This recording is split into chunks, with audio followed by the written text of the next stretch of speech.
All right, let's jump right into this explainer on the neuroscience of discipline. Over the next 20 minutes or so, we're going to discover exactly why hard work feels so inexplicably hard sometimes, but more importantly, we'll look at how you can actually master it by basically hijacking your own biology. Today, we're unpacking the fascinating biological framework behind motivation, focus, and just getting things done. So, tell me if this sounds familiar. You hit snooze on your 5:30 a.m. alarm and literally feel instantly guilty. I mean, you go to sleep with the absolute best intentions, right? But when that alarm actually goes off in the pitch black, it feels physically impossible to pull yourself out from under those warm covers. Well, I want to assure you right out of the gate, this resistance you're feeling, it's just an ancient survival mechanism. It is absolutely not a character flaw. You aren't lazy, and your brain isn't broken. You see, we really need to bust a massive myth right now. The idea that discipline is just sheer willpower or some rare personality trait that you're either lucky enough to be born with or you're not. The reality is actually far more encouraging.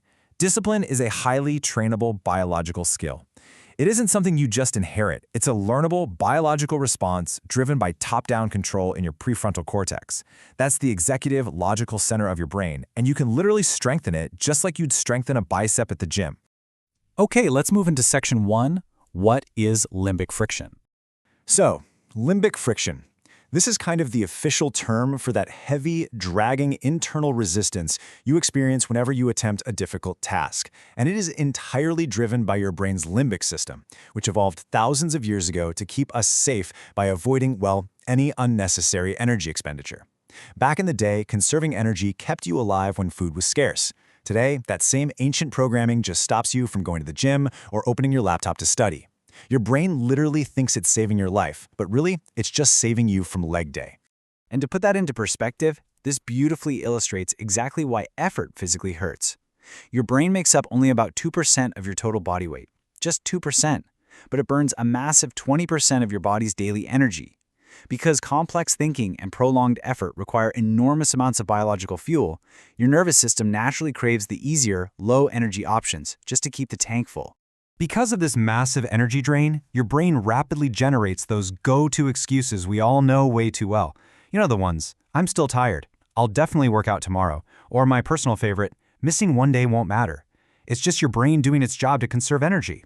Once you truly understand this mechanism, you can completely drop the guilt of feeling lazy.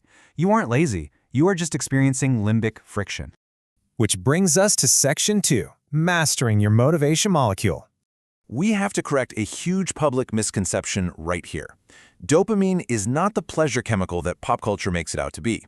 Actually, scratch that. It is the motivation molecule. Think of it like your brain's biological fuel gauge for desire, drive, and the active pursuit of your goals. Without dopamine, you simply wouldn't have the physiological drive to initiate any effort at all. And here is a fascinating truth about that. Dopamine is often released before achieving a goal rather than after reaching it. This changes everything, doesn't it? Simply anticipating success, like a runner vividly visualizing crossing the finish line before the race even starts, actually spikes your dopamine levels. That mental picture gives you the exact chemical drive you need to step up, initiate effort, and push through the friction. But here's the modern trap we literally all fall into. Constant rewards, like endlessly scrolling social media or binging short-form videos, flood your brain with cheap dopamine.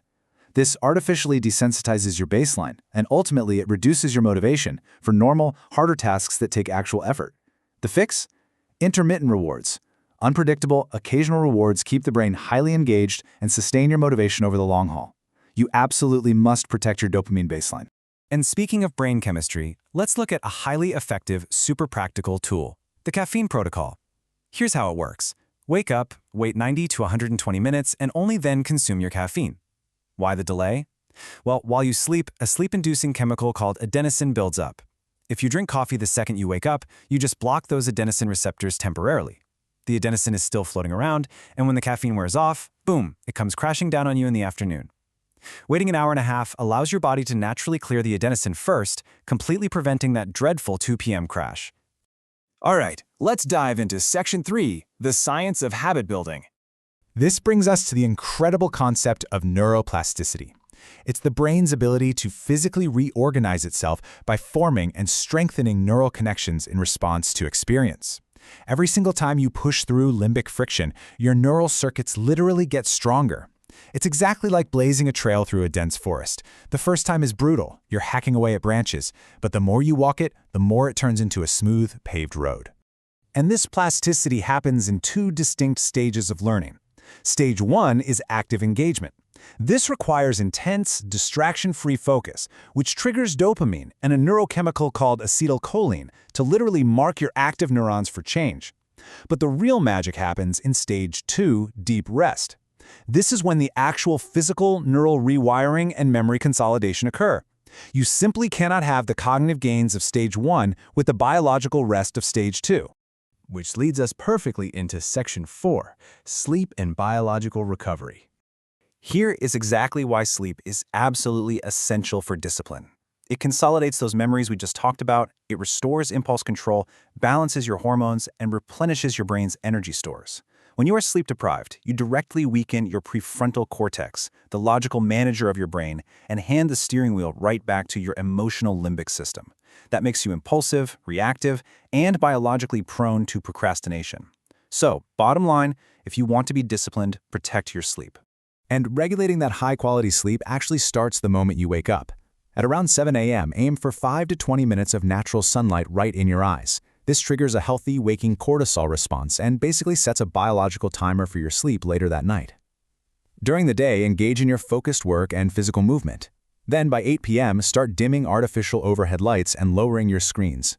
This signals your brain to release melatonin, allowing you to actually fall into deep, restorative, neuroplastic sleep. Finally, let's bring it all together in Section 5, Building a Disciplined Identity.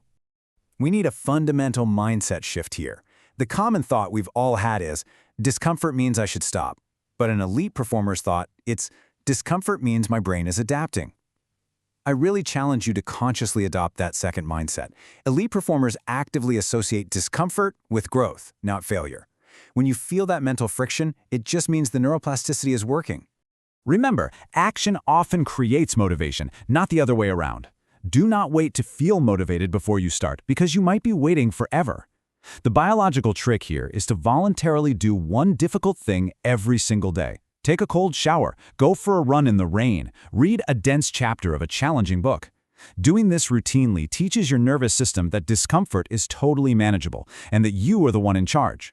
And this leads us to the ultimate goal of neuroplasticity. You want to evolve from saying, I have to force myself to exercise, to simply believing I am someone who exercises. This is the monumental shift from forcing actions to adopting an entirely new identity. When your discipline aligns with your core identity, it requires a fraction of the mental effort. It creates a forward center of mass that naturally carries you toward your goals. So I'll leave you with this question. What vote will you cast for your identity today? Remember, every single disciplined action you take, every time you push through that limbic friction and step into the hard work, is a biological vote for the resilient, unstoppable person you are becoming. The biology is yours to command. Thank you so much for joining me on this explainer, and I'll catch you next time.